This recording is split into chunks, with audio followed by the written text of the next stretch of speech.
Hey guys, it's Vlad from EssayPro, and today we're doing our next tutorial in our How to Write an Essay series. So today we're going to talk about cause and effect. With every action comes a definite reaction. As life has taught us, one action will lead to another, and everything that has happened or is currently ongoing will pave the way for the future. So what exactly is cause and effect? If we take a look at the definition, a cause is a person or a thing that sparks some sort of action. On the other hand, an effect is the reaction that comes from that initial spark. The cause and effect essay is one that asks you to explain what reactions come from certain actions and why this occurs. Normally, you would be given a certain scenario in which an action occurred. From there, using things such as logic and analysis, reactions must be carefully crafted and explained. Some common cause and effect essay topics would be things like pollution's effect on society, the internet's influence on young and developing kids, drugs obviously impact on the human body, Uber's effect on taxi companies, that's a big thing, causes and effects of lying, compulsive lying, and causes and effects of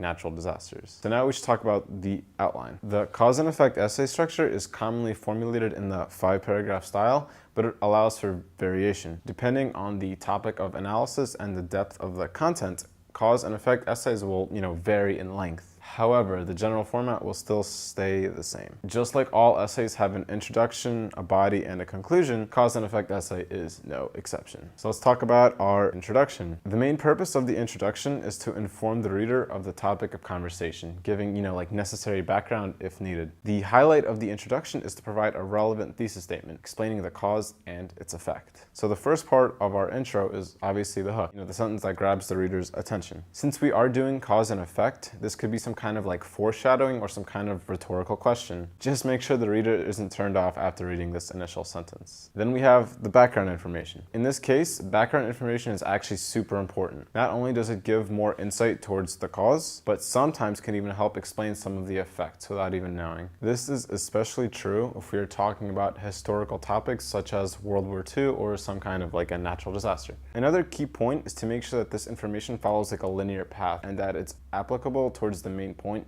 the thesis of the essay. And last but not least, we have our thesis statement, of course. So the thesis statement is highlighting the main point of the entire argument in one sentence. The goal of the essay is to prove the thesis statement, obviously, so make sure that it flows accordingly with what you plan on writing about in your main body paragraphs. Also, it's super important to base your essay around your main bodies rather than your thesis statement. The type of content that you provide depicts what kind of thesis statement you should have. Make sure they match. Our body paragraphs. All body paragraphs should always have some kind of, introductory sentence and a definite concluding sentence. However, the meat, the middle of it, isn't absolute. So great news. This is the part of the essay where variety is in abundance. Unless we are specifically writing a 5-paragraph essay, there are a lot of options in terms of forming the essay. Assuming we are using the 5-paragraph style, there are 3 options to pick from. So option 1 is cause, effect, effect. Option 2 is cause, cause, effect, and option 3 is cause, effect, cause, effect, cause, effect. Obviously, these should be picked according to the subject of discussion. Sometimes there are situations where, one thing creates a mass chaos or many small parts create one big problem. Depending on the situation, it's important to pick the paragraph style accordingly, one of the 3. If we aren't using the 5-paragraph style, then you are as free as a bird when it comes to choosing your approach. The options come from as simple as one cause and one effect body to having multiple paragraphs that each contain a cause and effect. Being meticulous for these paragraphs is very important. For example, if you're using the cause, effect, effect style, the first paragraph should be specifically focused on the causes.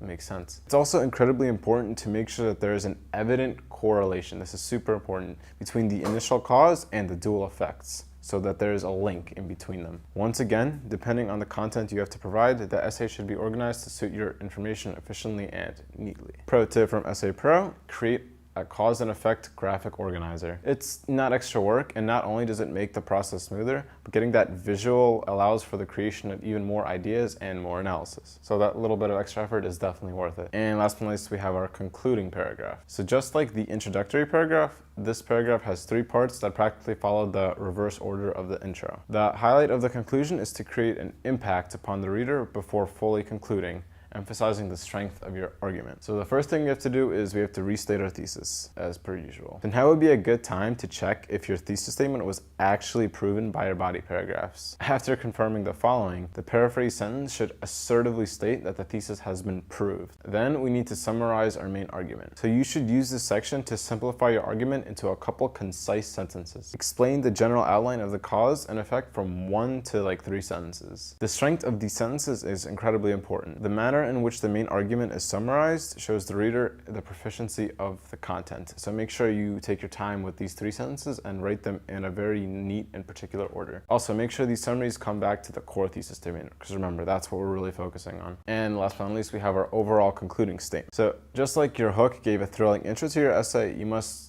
provide a meaningful outro. Obviously, this argument was developed for a specific purpose, whether an essay for college or like a presentation at work. So just like in a court case, it's necessary to provide the importance of your argument. In other words, explain why your argument should be taken seriously and present the consequences if they are to be ignored. You wrote this essay for a purpose, not just to get a good grade.